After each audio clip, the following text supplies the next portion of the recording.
Thanks very much for staying with us. Time now for Eye on Africa with me, Georgia Calvin-Smith. Tonight, days after the latest coup, Burkina Faso's new military leaders meet with regional bloc ECOWAS at the airport in Ouagadougou as protesters against the delegation gather outside of the designated conference centre, many chanting their support of Russia. Also, Ukraine's foreign minister promises to send boats full of seeds to Africa as he continues a tour of the continent in the hopes of drumming up more support in the region for the pushback against Russia's invasion of his homeland. And informal climate talks wrap up in DR Congo. This as Kenya's President William Ruto publishes an open letter calling for a more multilateral approach to helping Africa fight climate change. But first, representatives of the West African bloc ECOWAS finally managed to hold a meeting with Burkina Faso's new military leaders days after they ousted the previous regime. The delegates had to hold the talks at the airport as they tried to avoid protesters who'd gathered outside of the designated conference venue. Many at the rallies were waving Russian flags. Last Friday's takeover was the second in the country in less than 8 months, and the envoys wanted to encourage a return to civilian rule. Sophie Lamotte tells us more. Even though Burkina Faso's new leader, Ibrahim Traoré, told the population to remain calm and not to interfere with the ECOWAS delegation's meeting set for Tuesday, hundreds of people took to the streets of Ouagadougou. Some were simply expressing their support for the new leader, and others were more determined to show their dissatisfaction with the West African bloc. We saw some huge crowds, people on motorcycles, waving Russian flags, people chanting for the French to leave the country and for ECOWAS to refrain from interfering with local politics. The people we spoke to at this protest say they opposed the ECOWAS bloc because they felt it no longer represented them and that it no longer served the interest of the people. When there were massacres in Sohan, when there were massacres in Seitenga, in Nyurugu, in Djibo, and just recently in Gaskinde, where hundreds of people were executed, what did ECOWAS do? We didn't get any declarations from them. Despite the tense opposition, the meeting went ahead. The delegation applauded the fact that there was no direct confrontation in that coup and that no blood was shed in the instability of this weekend.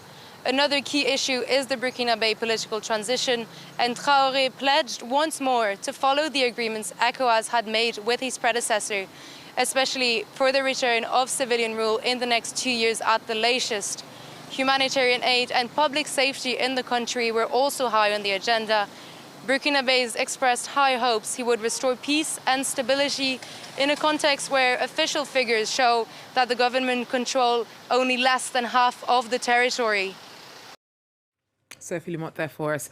Now, as some Burkinabe protesters displayed their apparent enthusiasm for Russian partnerships, Ukraine sent in its foreign minister courting more African goodwill on the continent. Dmytro Kuleba is on a diplomatic tour of Africa, the first such trip in the history of his country. His team have been open about what they want from the 9-day tour, saying that it's to consolidate political support for Ukraine from countries of the global south against the backdrop of Russian aggression. Other priorities include trade and development, and he's already promised to send more grain to Africa. The tour began in Senegal on Monday, from where Sam Bradbury send us this update. Ever since the war began back in February, Russia has largely outmaneuvered Ukraine when it comes to diplomacy in Africa. In March, during a UN General Assembly vote, 17 African countries decided to abstain from condemning Russia's invasion of Ukraine. Then in June, during a scheduled video call between Ukrainian President Volodymyr Zelensky and the African Union, only 4 African heads of state decided to listen in. This diplomatic visit, this tour of Africa by Ukraine's foreign minister, is about reversing this trend. It's about shoring up support for Ukraine in the face of Russian aggression and annexation of its territories. On Monday, the tour began with a meeting with Senegalese President Macky Sall and the Senegalese Economy Minister. Remember that Senegal was one of the countries to abstain from condemning the Russian invasion. The Ukrainian foreign minister is now moving on to Ivory Coast, where he will talk with officials there before continuing his tour of Africa for another week or so. It remains to be seen whether his efforts will be enough to overturn Russia's diplomatic dominance on the African continent. Sambrai piece there. Now, in Uganda, the son of President Yoweri Museveni has been fired as commander of the infantry for tweeting a threat to invade Kenya. Lieutenant General Muhoozi Kainerugaba had already been dubbed the tweeting general of Uganda for his provocative posts in the past. On Monday evening, he wrote that it wouldn't take us, my army and me, 2 weeks to capture Nairobi before making a U-turn. As a serving soldier, Kainerugaba is prohibited from discussing political matters in public, although he's no longer leading the country's ground forces. The 48-year-old has been promoted to rank of general.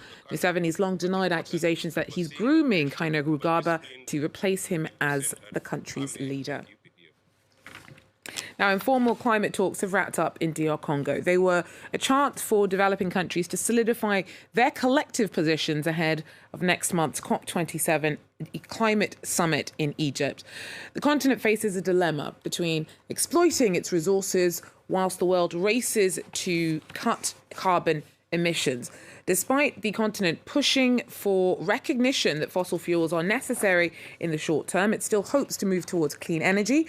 Kenyan President William Ruto has published this week a letter in the UK's Guardian newspaper calling for a more multilateral approach to helping Africa fight climate change. Vivian Wandera joins us now with more. Vivian, first of all, what did Ruto have to say and why did he say it now?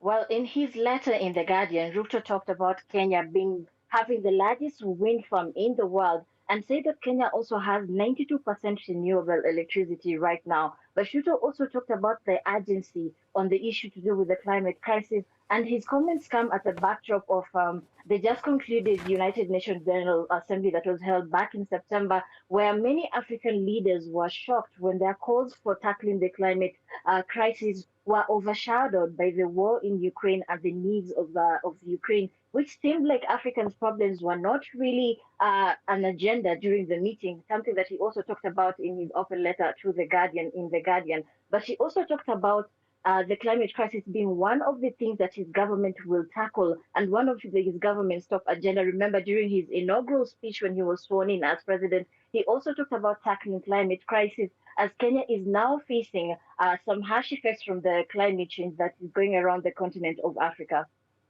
Now, this letter was published on the same week as a ban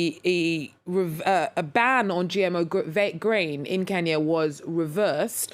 How is that going down? Is it likely to make much of a difference in terms of helping Kenya or anywhere on the continent tackle the ravages of climate change? Well, lifting the ban on the GMO crops that has been there for 10 years now, it was imposed back in 2012, has been a huge discussion since the cabinet communique that was sent out yesterday on Monday. And this is because of the concerns that some quarters have about the GMO foods and the effect it has on the human body. But some people say that this is good for the country, as the country has now missed its 5th rainy seasons and about 3.1 million people are facing starvation, especially in northern Kenya, in places like northeastern, in Turkana, where people have died because of lack of food. People have lost their livelihoods, they've lost their cattle, and most of these people are pastoralist communities. So this is a huge loss for them.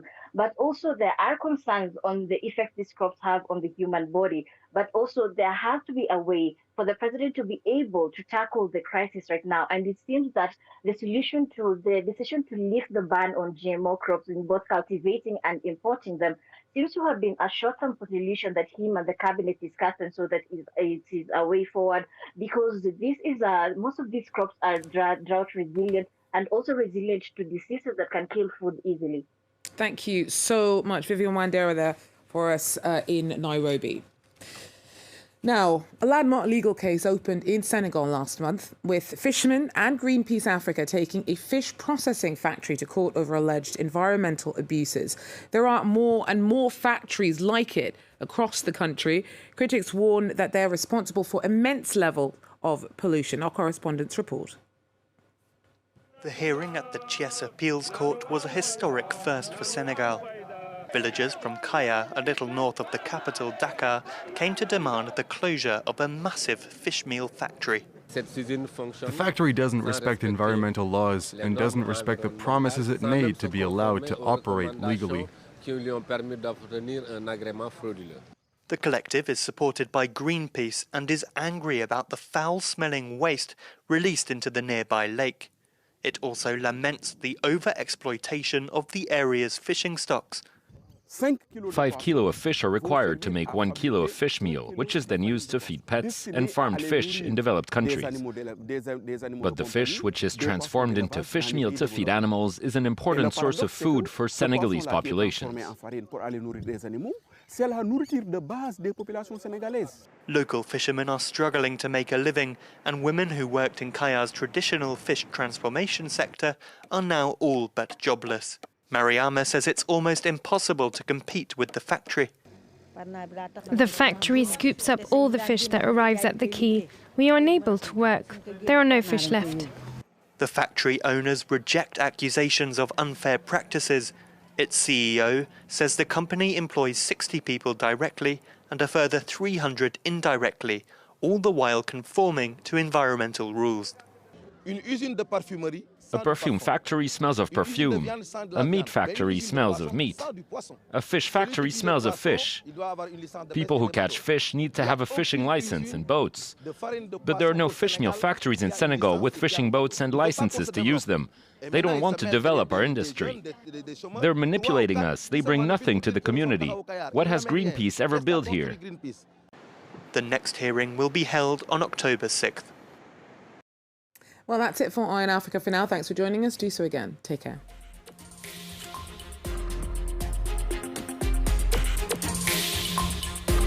Thanks very much for staying with us. Time now for Eye on Africa with me, Georgia Calvin-Smith. All the latest in politics, economics and the arts in Africa on France 24.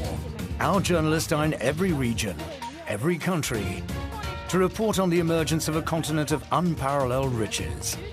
Bringing you Africa's stories on France 24. Thanks for joining us. Do so again. Take care. Liberté, égalité, actualité. Between 1970 and 1980, a number of Japanese citizens mysteriously disappeared. A mystery that was in fact a kidnapping program orchestrated by North Korea. もんですから日本海というのはやはり冷戦の海拉致されたくるりくるりと回って In 2002, Kim Jong-il acknowledged 13 kidnappings. But how many people were really abducted, and in how many countries? While the United States supports the victims, North Korea has broken off talks, and many grey areas remain in this international story of espionage. Watch Niigata Revisited on France 24 and France24.com.